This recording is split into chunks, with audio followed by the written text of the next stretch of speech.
We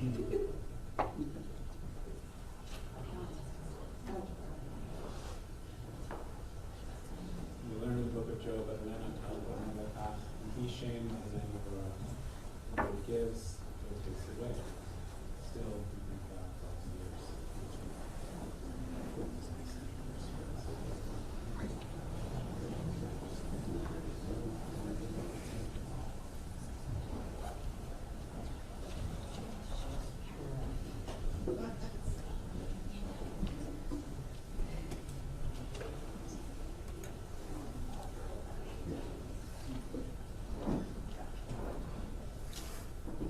Ladies and gentlemen, as we begin our services, if we can please kindly turn off all cell phones or electronic devices, or please place them on silent. Thank you.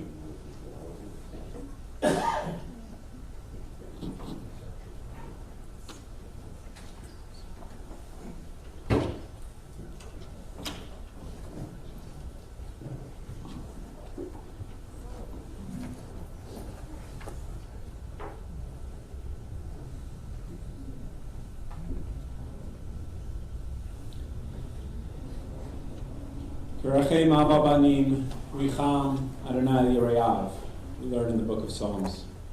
As a father has compassion for his children, so may Adonai our God have compassion for all the family and the friends of Kenneth Rosen, who we come here to remember today.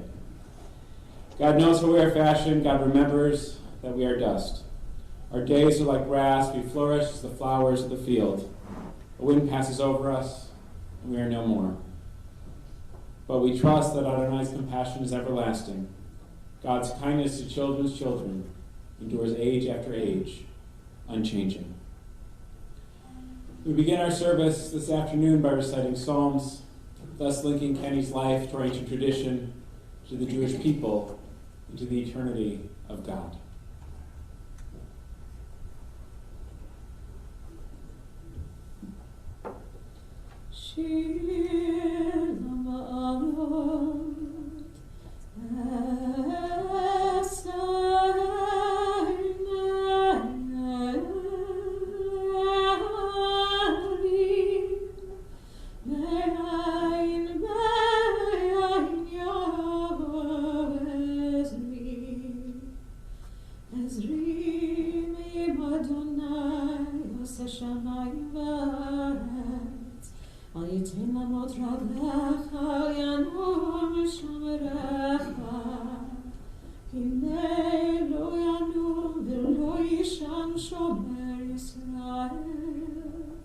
Adonai Shorach, Adonai Tzilcha, Ayarirecha. Yimam Shemesh lo yakeka v'yareach b'layla. Adonai yishmorcha mikol ra, yishmor et nafshecha. Adonai yishmor tzidka v'echa,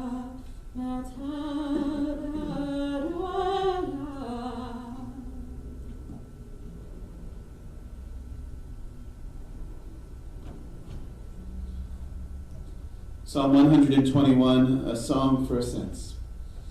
I lift up my eyes to the mountains, from where will my help come? My help comes from Adonai, maker of heaven and earth. Adonai will not let your foot give way, your guardian will not slumber. The guardian of Israel neither slumbers nor sleeps. Adonai is your protection, a guardian at your right hand. By day the sun will not strike you, nor the moon by night. Adonai will guard you from evil and will guard your soul. Adonai guards your going and coming, now and forever. Mizmor David, Adonai ro'i lo echsar. Binodesha yarbitzeni halmei menuchoti nahaleni. Nafshi yeshovev. Yanteni b'madlek tzedek l'man shema. Gam ki elech begeit salmavet. Lo irara ki ata imadi. Shiftecha mishantecha hema yenachamoni. Taroch lefanai shulchan neged sorarai. Dishanta v'shemen roshi kosi rebaya. Ach tov v'chesed yerdefuni kol yemei chayai. V'shavti b'veit Adonai. Le'orech yami. Those were the Hebrew words of Psalm 23, also known as Shepherd's Psalm, a psalm that offers us words of comfort during difficult moments such as this one. I'll ask that you please join me in the English of Psalm 23. The Lord is my shepherd, I shall not want. He maketh me to lie down in green pastures. He leadeth me beside the still waters. He restoreth my soul. He guideth me in straight paths for his name's sake. Yea, though I walk through the valley of the shadow of death, I will fear no evil, for thou art with me. Thy rod and thy staff, they comfort me. Thou preparest a table before me in the presence of mine enemies. Thou hast anointed my head with oil, my cup runneth over. Surely goodness and mercy shall follow me all the days of my life, and I shall dwell in the house of the Lord forever.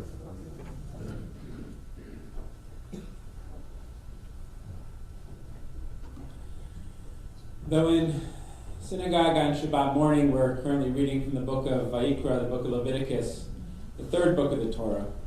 It's already in the very first book, the book of Bereshit of Genesis, that we learn that when a loved one passes away, family members and close friends come forward to share stories and memories.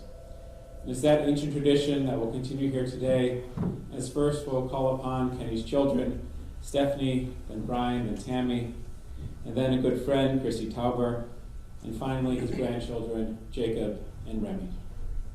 Stephanie.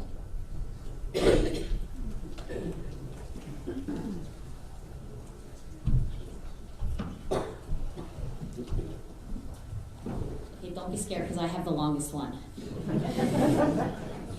But I'll be shorter after that, I promise. Okay. I am PIA number 1, pain in the ass number 1. I know that because when I used to call my dad at work, the office staff would yell to him that his daughter was on the phone, and he would say, which one? And they would yell, PIA number 1. It was typical of our relationship. I was his pain in the ass. Sometimes we really believed that he just didn't know our names, so this was easier. As the oldest, practical, and most talkative one, I'll share some basic information about my dad. He was born on January 25th, 1943, and raised in South Philly at 719 Sniper Avenue. His parents, Dora and Rube, were both podiatrists at a time when there were not many female doctors, and he was surrounded by doctors in the family and knew that was his destiny. He grew up in a row house where his parents saw patients on the first floor, and they lived on the second and third floors. Dora was the tough one, and they valued education and family first, as most of that generation did. That was everything my dad was about. It was his core value and something that he ingrained in us from very early on. We had to work hard and get good grades. When I was finishing out my freshman year at GW, I did not have good grades first semester after pledging. When I was heading back for second semester, my dad told me that unless I had a cumulative 3.0, I was not going back. I didn't really believe him, but when it was time to move out and I asked about storing my stuff, he said no. All of it was coming home because he wouldn't see my grades before. He called Jeffrey Herskowitz, the son of his best friend who was at Maryland, and had him and his friends come to GW and move me out. He meant business, that was clear. By the way, I did end up with a cumulative 3.04 after freshman year, and I was allowed to go back. My dad loved being a doctor. My earliest memories are of lots of dinners without him as he was working to build a practice that he started by himself. Hard work is all my dad knew as he watched his parents. For my dad, his career began in Woodbury, New Jersey at Underwood Memorial Hospital. He grew that practice to numerous doctors and made it successful. His joy during those early years was bringing us on hospital rounds with him every Saturday or Sunday, but never all three of us together. That would be way too much. But boy, did his patients love him. He would often come home with gifts, but mainly food from people with farms in that area. We would have corn and blueberries and lots of stuff. He was chief of surgery at Underwood Hospital. He was universally admired and loved, except maybe by some of the nurses in the OR. He was strict and tough in the OR. Everywhere we went, even to this day, people will always say, "Oh, your dad was Kenny Rosen? He was my doctor. I love him." Now, getting to my mom. They were married 54 years. Boy, did he love her. When he first decided he loved my mom had another boyfriend. She went away for the summer, and she told him if he lost a certain amount of weight, he could pick her up from the airport. Well, he did that, and the rest was history. And knowing my dad, you know losing weight was not his strength. In fact, the weight loss didn't last, but their marriage sure did. They were a great team. In many ways, they were very different, but their love for each other was undeniable. It was exactly what my mom told Mitchell on our wedding day. She told him that she hoped he would be as amazing of a husband as Kenny was to her. And I can definitely say that I married a man just like my father, and Mitch loved my dad as his own. Watching my mom over the past over the last 3 years when his dementia and body worsened was when you saw their love at its strongest.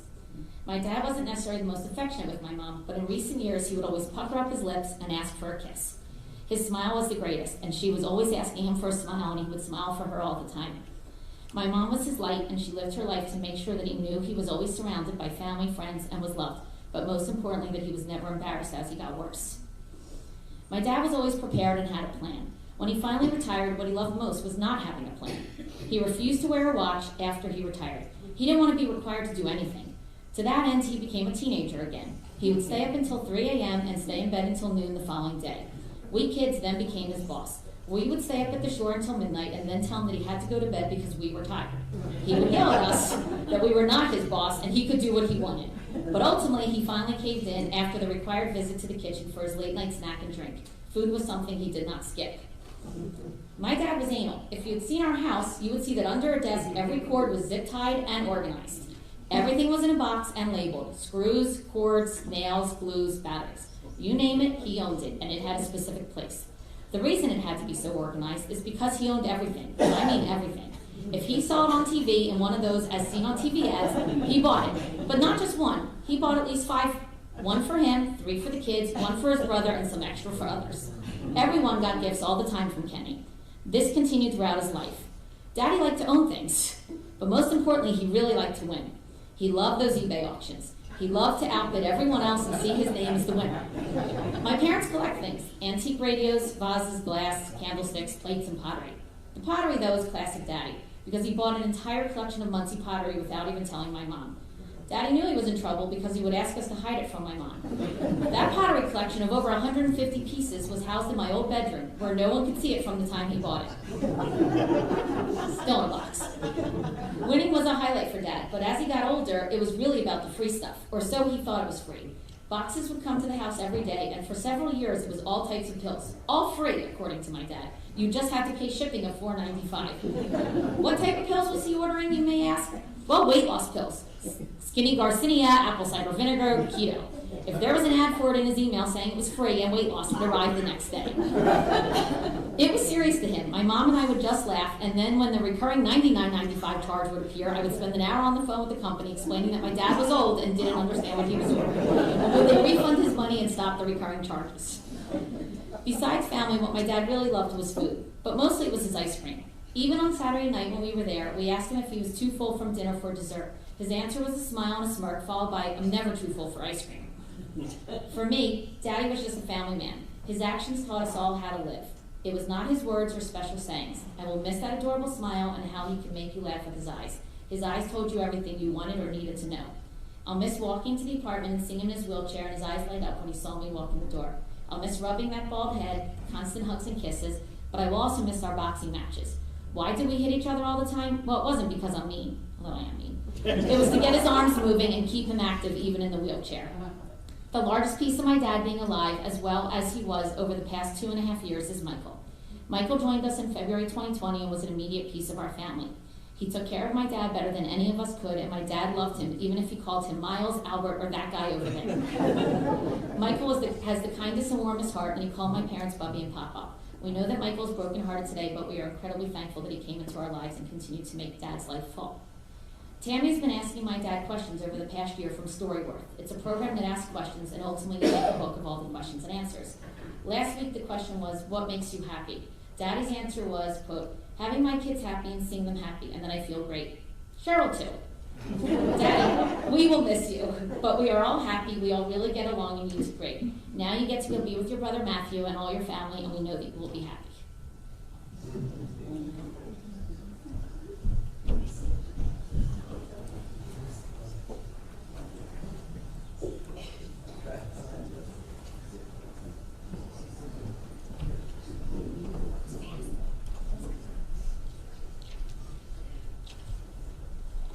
I'm Brian, pain in the ass number 2. The rest of these will be a little more halting. Stephanie is the toughest among us. It was after one of my dad's major surgeries. I don't remember if it was neck fusion or knee replacement, but he was confined to a hospital bed in our oversized laundry room, and this prevented him from getting to his favorite room in the house, the kitchen. It was way across the house and up a couple stairs. It was absolutely inaccessible. But What the laundry room had was the spare freezer, and what the spare freezer had were cartons of ice cream. What the laundry room did not have were utensils. This was a surmountable challenge. When he was finally caught, he was digging into the carton of ice cream with a shoehorn. This exemplified my father's character. He was a determined old man after having been a determined young man, and that manifests in ways that were trivial, like conquering a carton of ice cream, and in ways that were meaningful. And among the meaningful, my father was determined to have a big, close family. And he wanted 6 kids. After that one was born, it scaled down to 3. So while the big part of a big, close family drifted away, the close part endured. It's impossible to recount all the ways he forged our closeness. It was vacations and ball games, family dinners, recitals, little league plays, always putting us first. And above all, unending generosity. That generosity extended beyond family. If you needed something, he tried to provide it. If you were ailing, he tried to help. People came to understand that if they mentioned something they wanted in front of him, chances are he'd be buying it, and it would be to you before you could get a chance to tell him no. He was a true mensch, which at its core is defined as someone to admire and emulate. And in that, he gave me an amazing gift. I am a good father because I was shown what it was to be a good father. And I'm a good man because I was shown what it was to be a good man. My father, more than anything, wanted a family that enjoyed each other and a warm community of friends. And today is a testament that stubborn, determined young man who became a stubborn, determined old man accomplished just that.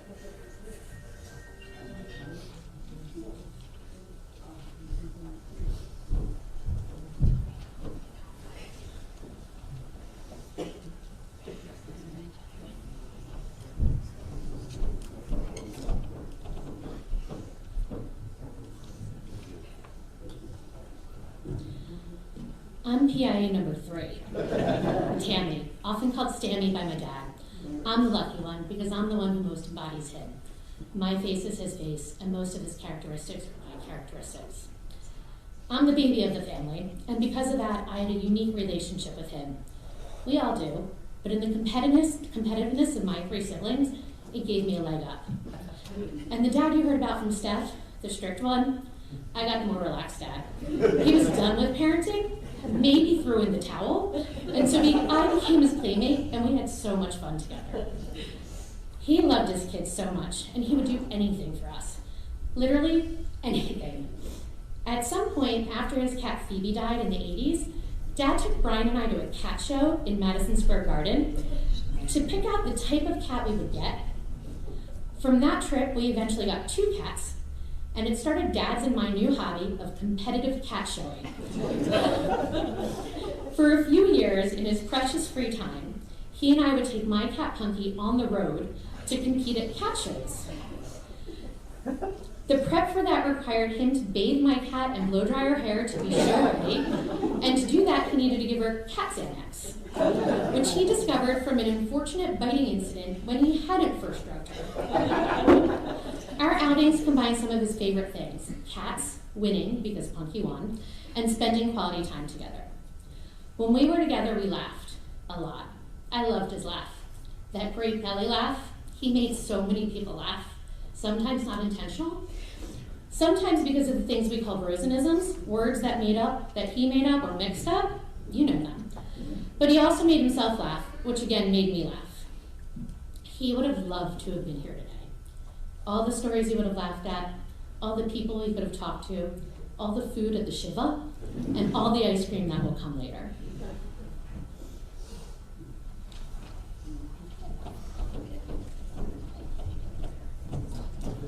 Chrissy.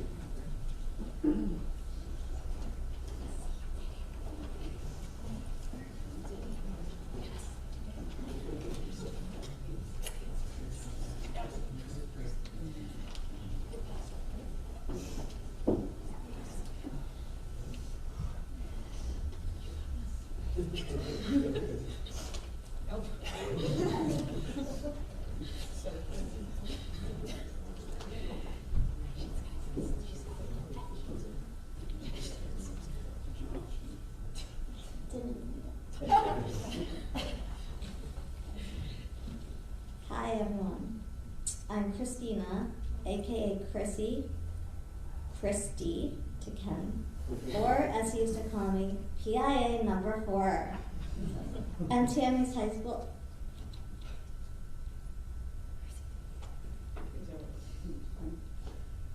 And Tammy's high school best friend, which introduced me to the Rosen family and to the Cherry Hill weekend getaway house, later to the Margate Beach House, or as I like to refer to, my weekend retreat. Monday night, I flew in on the red eye from LA. I had the pleasure of spending yesterday with the Rosens in Grass. I listened in on their meeting with the rabbi, and I heard a common theme, which made me want to speak today. Kindness, selflessness, humor. This sums up Kenny. The Rosens are my second family, Kenny being a second dad. He would get so frustrated with Tammy and me that he could only laugh. My fondest memory of Kenny is when I was too petite to ride any of the family bikes. After seeing me struggle to ride the bikes in the garage, Kenny surprised me with a Chrissy-sized teal bike that I rode endlessly every weekend for a few summers. Kenny worked on my bike every summer to keep it intact. This bike has outgrown everyone except me. I think he loved it better than all of us kids. Kenny always welcomed us with a beaming smile, thrilled that his children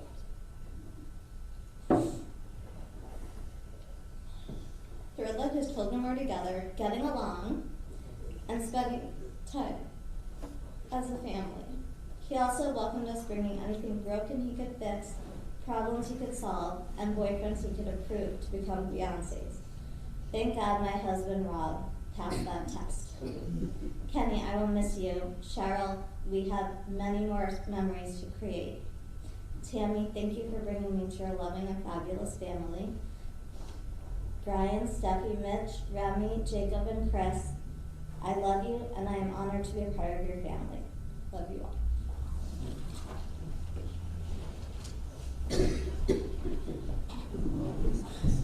Jacob.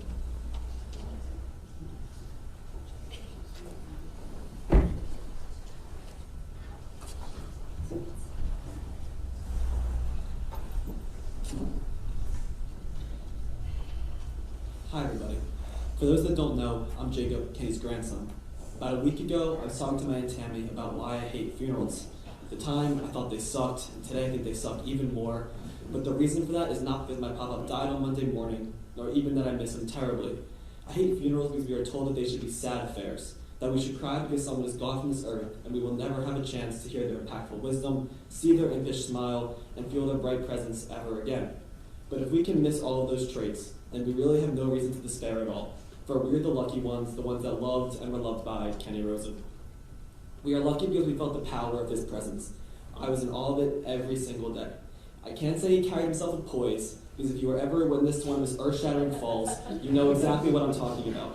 What I can say, however, is that my papa was magnanimous and gregarious. These are big, heavy words, much like my papa himself was, and words fit for a king, which my papa also was, as he named himself Melech, the Hebrew word for king. But personally, he was a king to me. How could little, young, impressionable me not see him that way when it seemed like the world adored him? He was the center of every conversation because people loved to talk to him, and boy did he love to talk back. He derived his own joy solely from the happiness of others. We all know about his infamous gift giving, where you could all but mention that you liked an item and Papa would have it at the house within the week. But this was just one big part of an even bigger man with an even bigger personality. It was his character above all that drew us all towards him in life and now in death. I like to think I had Papa up all to myself, that we alone had the long talks sitting at his shore desk during the day or the kitchen table by night, when I'd find him sneakily eating ice cream, pumpkin pie, or pumpkin pie ice cream. That he forced me alone into an unbreakable covenant to put my education before anything else. But I know and I'm happy that it isn't true. I know from watching his 3 children visit and call him every single day that he was an incredible father. I know from watching my Bubby's eyes twinkle when she retells the story of their courtship that he was an incredible husband of 54 years. And looking out at you all today, it's reaffirmed my belief that he was a friend of the highest caliber. He is impossible to replicate. That, though, is exactly why this funeral should not be a sad affair, We all were blessed with his presence in one way or another, and that is something to celebrate forever. Thank you.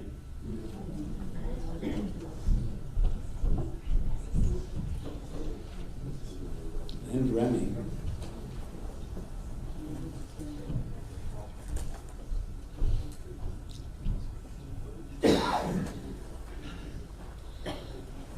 Hello everyone. For those of you who don't know me, my name's Remy. I'm the granddaughter. Yesterday, when my family and I were talking about my pop-up and the exceptional life that he led, we came across a video from my aunt of rapid-fire questions that she once posed to my pop-up around 10 years ago. One of the questions was, "What's your favorite book?" And my pop-up responded almost immediately with The Prophet by Khalil Gibran. I immediately knew that this book must be special because my pop-up always had a reason to like something. And so very few people know this, actually, but I started reading a set of 26 poetry fables last night. While I didn't get fully through it, one line from the opening set made everything clear about my pop-up. It said, "Let not the waves of the sea separate us now, and the years you have spent in our midst become a memory." To me, this really represents him. As probably restated many times, he was a family man, but deeply devoted to his outside life and work. To me and Jacob, he was the perfect grandfather. If I had a problem, he always had a reasonable opinion, and he was every little kid's dream, having a constant supply of ice cream and popcorn for the taking. He always remembered everyone he met, not letting a single face pass by at synagogue for the many holidays we attended, and had little me usually trailing along behind him as he gradually made his way out from his conveniently located aisle seat. The funniest part was, whenever he told a story about me or talked to me directly, he would always switch up my names, or the names. In a story, I was always Steffi, Tammy, Remy, or Tam, Remy, or some variation of the girls' names. On the work side of the spectrum, when I was 6, I cracked my head open and needed to go to the hospital. Before my mom and I went, we first went to my pop-up because he was so sure that he could stitch up my bleeding head himself. And he only relented because my mom still thought it best to go to the hospital. I learned many lessons from my pop-up over the years. I couldn't raise my voice loud near him or ever say a curse word. Even just last week, the last time I saw him, I walked into his apartment and loudly declared, "Hi, Bobby and Pop-Up, I'm here," and promptly got told, "Lower your voice, please." I also was told that I was never allowed to ride a motorcycle because he spent years fixing people up who had had a motorcycle accident. I was strongly told that I had to always work hard in school and make every opportunity work. When I shared this same strong work ethic as him and was recently proud of the colleges I've been accepted to, he told me to go wherever the best opportunities were. Some of the funnier lessons I've learned from his life are to assume that everything that looks too good to be true usually was, after seeing how many things he bought because it was a deal, only for it to be some sort of scam that he never seemed to learn from because he saw the goodness in the world. I learned that every meal was better with some pie and whipped cream, or donuts, or of course the pints and pints of ice cream in the freezer. For my last thought, I learned that you need to be grateful of everything you have, because my pop-up truly had 9 lives, if you knew him, and made the most of every single one. He deeply cared for every single member of the Rosen and Graff family, everyone's friends and their own lives, his cats, his garden, and so much more. Even with his deteriorating health over the years, he still smirked when he made a good joke, always welcomed me into his house unannounced, and simply was the most incredible, generous, loving man I've ever met.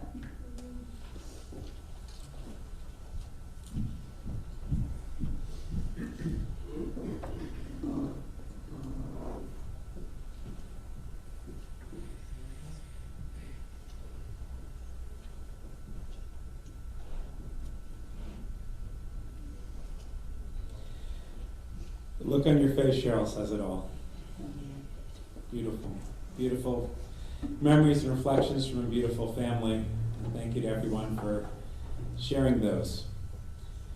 I mentioned earlier that in synagogue and Shabbat we're reading from the book of Vayikra, but this Shabbat is a special Shabbat with a Torah reading to help us get ready for Passover.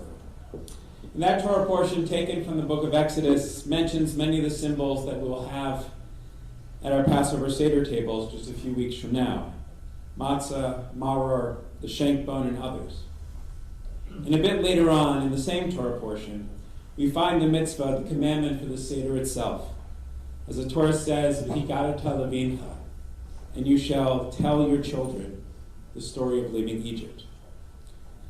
And about this storytelling, our tradition says, the more you do, the better. Kenneth Rosen certainly excelled at the mitzvah of storytelling. Not only with telling the story of leaving Egypt at Passover, but with telling stories in general. How many of you remember listening to Kenny tell stories? I certainly do. Whenever I visited Kenny, all I had to say was, "How are you?" And then, a couple hours later, I would say, "Thank you, I've got to get going." But Kenny understood something very deep that is at the core of our tradition. Our stories and sharing our stories with others is how we impart our values. And so along with those storytelling, that's how we live our values and our lessons that define our lives. Kenny embodied this in how he taught his children, his grandchildren, and so many others, with generosity, with kindness, and with humor. He did this for you, Cheryl, for 54 years of marriage. And he very literally fulfilled this mitzvah for Stephanie and Mitchell, and Brian and Tammy, and for his beloved grandchildren, Jacob, Remy, and Christopher, as well as for many other cousins, nieces, and nephews, family members, and friends. Kenny understood the importance of the commandment, V'higaravta levincha. Because of this, you know that the lessons he taught will always be with you. As Stephanie said, Kenny's story began in South Philadelphia, where he grew up with his younger brother Matthew and his parents Reuben and Dora, all of blessed memory. As a child, Kenny loved riding his bike all over South Philly, and he was one of the first people, I'm told, to ride over the Walt Whitman and Ben Franklin bridges. He also loved to build things, anticipating his career as a surgeon, transistor radios, model airplanes, and of course, he really enjoyed visiting the corner candy store. I think it was Jacob who alluded to Kenny's Hebrew name, Melech. It's a great story. Melech, of course, means king, as Jacob says, is kind of a unique name. Apparently at Kenny's bar mitzvah, they weren't sure of his Hebrew name, so the rabbi asked him what Hebrew name would he want. And he chose Melech. Appropriate for the king. Kenny went to Central High, where he was the class photographer. He loved taking pictures throughout his life and the stories that they told. V'higaravta levincha. And when Kenny applied to college, I remember him telling me this story as we talked about the other day. He was surprised that when he applied that he did not get into any one of the local pre-med programs. Now, he was a good student, and he could understand, though, not getting into some of the programs, but every single program. And he called around, and it turned out that all of them had his application listed as incomplete because they never received his SAT scores. The College Board had made a mistake, or something like that. So Kenny ended up at Marietta College in Ohio, which wasn't his first choice, but he ended up enjoying school there very much, and it put him in a good position when he applied back east for medical school. He was accepted at Hahnemann for an MD program and was on his way to becoming a physician, a job we know that he excelled at and loved as an ENT, and his patients loved him for even more for many, many years. And it was while Kenny was at Hahnemann that Cheryl came into the story. Stephanie shared a few pieces of that story, but allow me to fill in a few details that Cheryl shared with me yesterday. Cheryl, you said you were a student at Temple, and you had a friend who was a patient of Kenny's parents. Once when she was there, she ran into Kenny, and they talked and discovered that they both had friends who were looking to meet people. So she gave Kenny a list of girls who might be interested in meeting guys in medical school. Not exactly how it works today, but you know. And Cheryl, your name was on the list. But, her friend said, don't call her, she has a boyfriend. So what did Kenny do? He called Cheryl. Only when Cheryl's mom answered, he asked for Sherry, which did not make a good first impression. But they talked, and ultimately Kenny convinced Cheryl that even though she had a boyfriend, they could still be friends and hang out, and that's what they did. They kept going out, and Cheryl said they became best friends. And after a while of that, as Cheryl was getting ready to leave for Europe, and her boyfriend was back in town, Kenny came over and finally blurted out, "Don't you know I love you?" To which Cheryl replied, surprised, well, lose some weight, then pick me up at the airport. And we'll see when I get back. Well, he did both those things. Cheryl, I assume, dumped her boyfriend. And they were married on May 30th, 1967. And now their stories were intertwined. And we know that when a couple stands together under the chuppah to be married, we recite for them Sheva Brachot, 7 blessings of joy. And in 2 of those blessings, we pray that the couple become Ra'im Ahuvim, beloved companions. Cheryl, you and Kenny were partners together in raising a family, and building a home together and a life together for 54 years of marriage. And throughout all of those years, you certainly fulfilled that mitzvah, V'higadat Lavincha, many times over, as you were such wonderful role models and teachers for your children, grandchildren, and so many others. That blessing that was recited under your chuppah was certainly fulfilled. After they were married and Kenny finished medical school at Hahnemann, they headed to Pittsburgh for a 1-year internship. But Kenny developed a great relationship with the hospital chief, who was an ENT, and asked to be accepted into the residency program. Though at the time they had only accepted 1 person into the residency program, and that spot was already filled, the chief liked Kenny and told him they were going to expand the program to 2 people, and he was the 2nd person. Not only did this give Kenny a great residency and a great mentor, it also allowed him to defer his military service for a few more years. And Cheryl, you said you had a wonderful 5 years in Pittsburgh. Stephanie and Brian were born there. And then Kenny enlisted in the Air Force and was sent to a base in Riverside, California. You spent 2 years there as Kenny took care of the soldiers. It was especially meaningful for him and for you to be there when POWs arrived back from Vietnam, and Kenny took care of them. But after 2 years, it was time to come back east. First to Deptford, and then wanting a better Jewish community for your family, to Country Club Drive in Cherry Hill. And it was at this point that your family story became part of TBS's story. After checking out all the local synagogues, Cheryl decided that TBS was the right fit, mostly because of Rabbi Lewis. And as the years went on, your connection to our community grew, as attested to by this family file that I pulled out yesterday.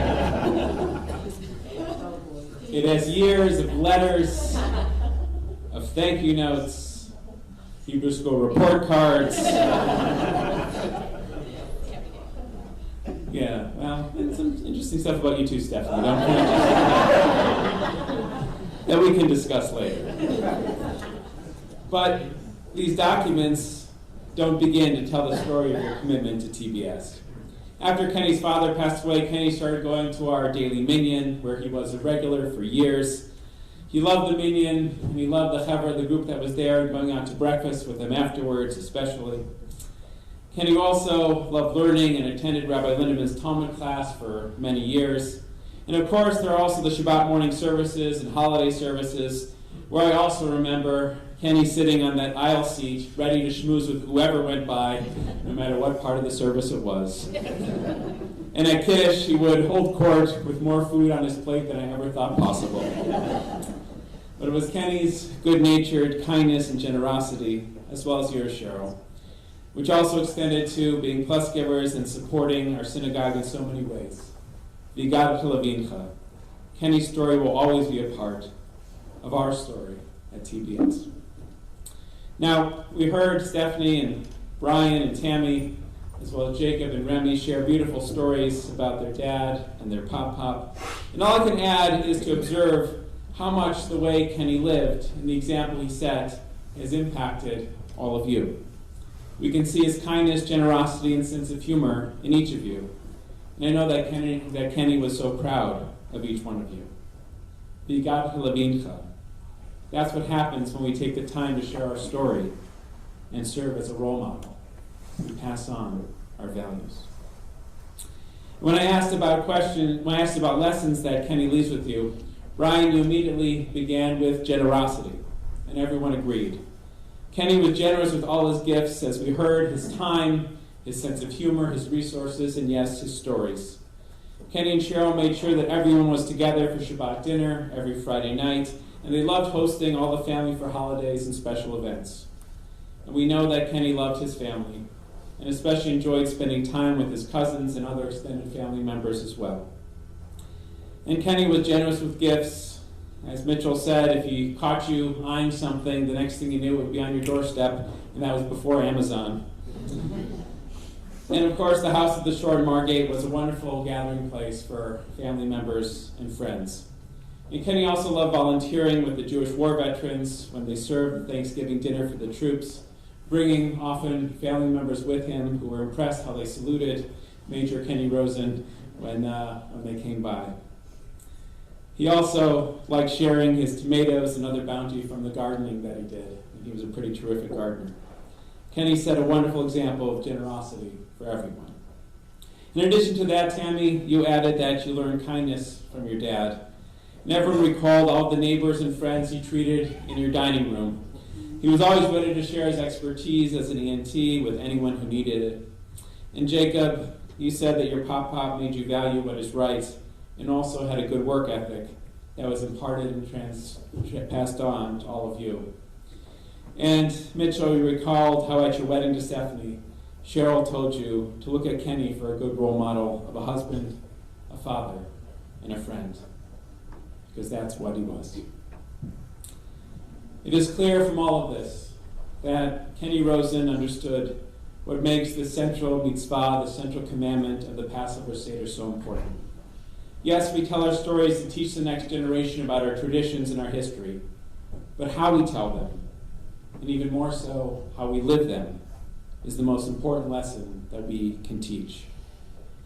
Kenny taught all of us what it means to be kind, to be funny, to work hard, to be generous, to care for one another. And these last few years have been difficult as Kenny's health deteriorated and his memory and capacity for storytelling diminished. But you were all there for him, and that is part of Kenny's legacy too. Along with Michael, Kenny's wonderful caregiver, the values that he modeled for you throughout his life were what you did and returned to him.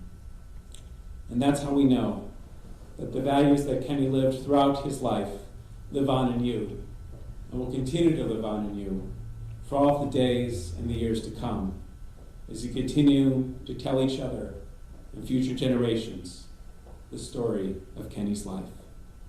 Higadata Levincha. We rise for a final prayer.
Exalted, compassionate God, grant infinite rest in your sheltering presence among the holy and the pure, to the soul of Kenneth Rosen, who has gone to his eternal home.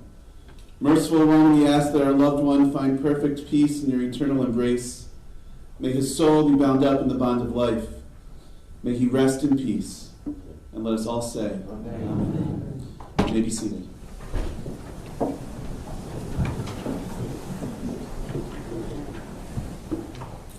From here, we will head to Locustwood Memorial Park for the burial. After that, the family will be receiving comforters at Stephanie and Mitchell's home 514 Queen Anne Road in Woodcrest. There'll be Shiva Minyanim tonight, tomorrow night, and Sunday night at 7:30 p.m.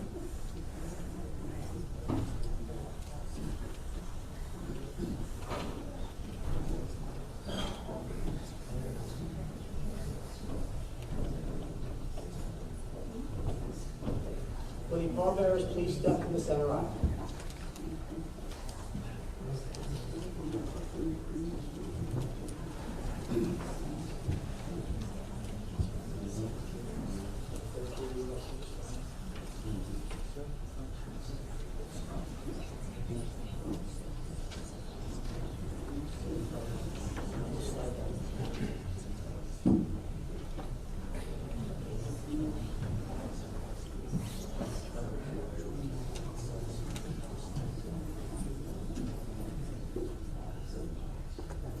I'll ask if we can rise once more, please.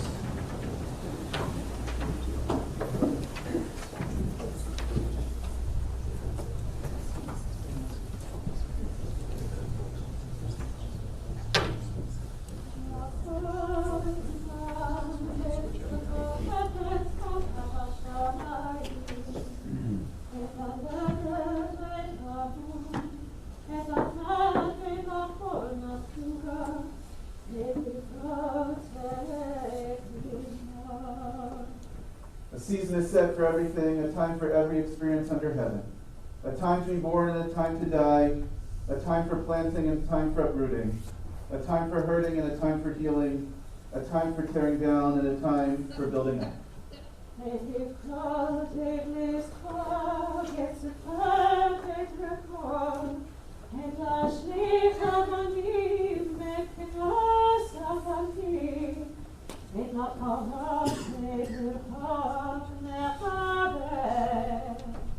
A time for weeping and a time for laughing, a time for crying and a time for dancing, a time for throwing stones and a time for gathering stones, a time for embracing and a time for shunning embraces.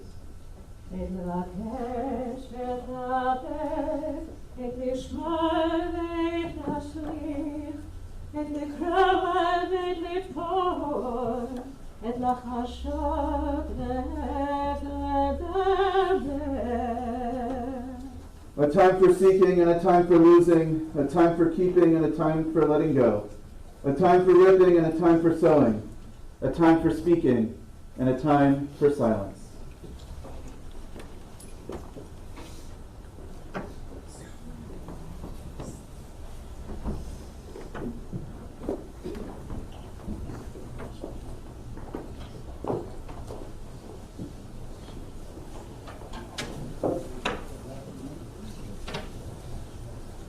You may be seated, please.